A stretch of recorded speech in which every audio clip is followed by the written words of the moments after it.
दोस्तों,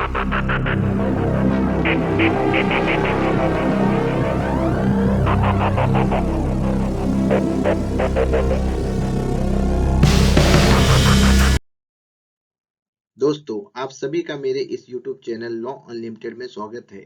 दोस्तों, मैं जानता हूं कि कोई भी जजमेंट और ऑर्डर को पढ़ना कितना बोरिंग काम है, लेकिन अब आपको इस बात की टेंशन लेने की कोई जरूरत नहीं है, क्योंकि मैं आपको हर ऑर्डर और जजमेंट सिर्फ 5 मिनट के वीडियो में दे दूंगा। इसलिए ज़्यादा से ज़्यादा ऑर्डर और जजमेंट को पाने के लिए मेरे इस YouTube चैनल को सब्सक्राइब करें।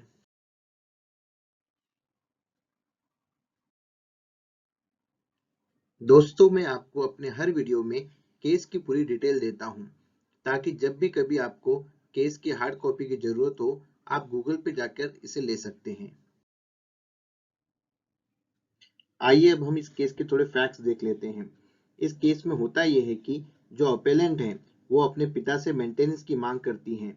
सबसे पहले अपेलेंट की मां अंडर सेक्शन 125 में अपने पति से मेंटेनेंस की मांग करती हैं, अपने लिए, अपने 2 लड़कों के लिए और अपनी बेटी के लिए, जो कि अपेलेंट है इस केस में। कोर्ट उनकी मेंटेनेंस की एप्लीकेशन को पार्शियली अलाउ करता है और मां और दोनों बेटों की मेंटेनेंस एप्लीकेशन को रिजेक्ट करता है और सिर्फ उनकी बेटी यानी कि अपेलेंट की मेंटेनेंस एप्लीकेशन को मंजूर करता है।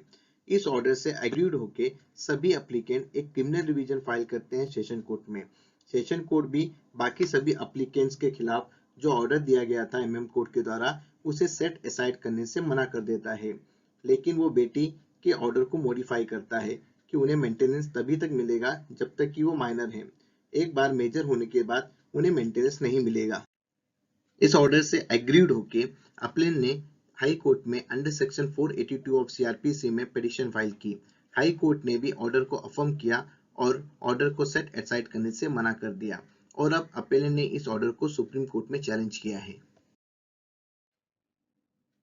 अब हम देखते हैं कि पिटिशनर का क्या कहना था।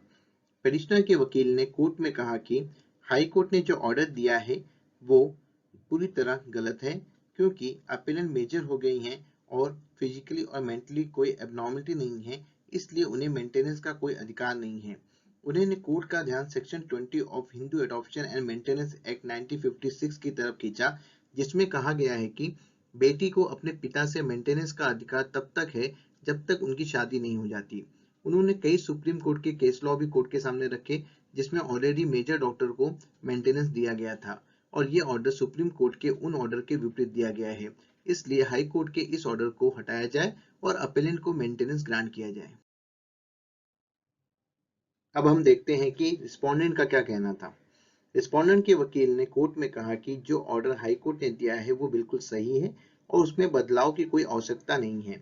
उन्होंने कोर्ट का ध्यान सेक्शन 125 ऑफ सीआरपीसी की तरफ खींचा और कहा कि सेक्शन 125 ऑफ सीआरपीसी सिर्फ उन्हीं लोगों को मेंटेनेंस प्रोवाइड करता है जो कि खुद को मेंटेन करने में सक्षम नहीं है, किसी न किसी फिजिकल और मेंटल एबनॉर्मलिटी की वजह से।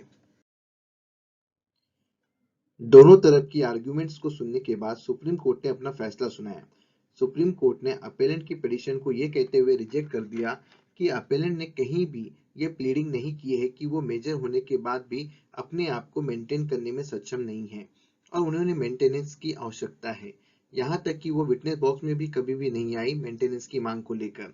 इन सभी कारणों से हम उनकी इस पिटीशन को रिजेक्ट करते हैं, लेकिन साथ ही साथ सुप्रीम कोर्ट ने अपेलेंट को ये लिबर्टी दी कि वो चाहे तो under section 20 of the Hindu adoption and maintenance act में अपने पिता से मेंटेनेंस की मांग कर सकती हैं। दोस्तों, अगर आपको ये वीडियो पसंद आया हो तो इस वीडियो को लाइक और सब्सक्राइब करना मत भूलिएगा।